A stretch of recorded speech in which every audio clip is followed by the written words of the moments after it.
Welcome to Photoshop Quick and Easy Tips to level up your design skills. Photoshop Tutorial, Beginner Series, Episode 1, Getting to Know the Photoshop Interface. Hi everyone, welcome to Photoshop Tips. If you're just starting with Photoshop, this episode is for you.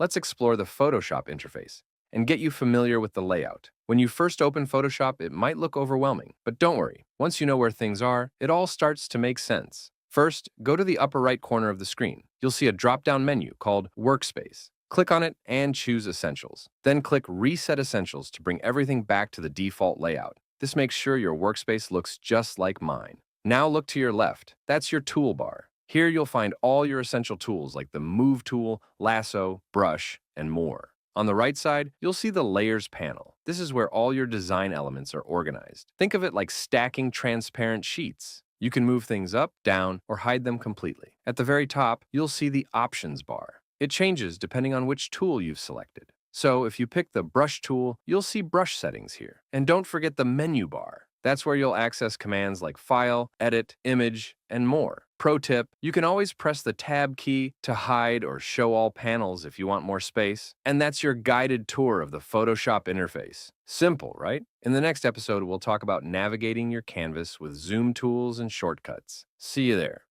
Disclaimer: I'm not a Photoshop expert or certified instructor.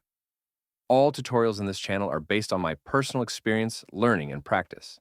I share these tips to help fellow beginners like me.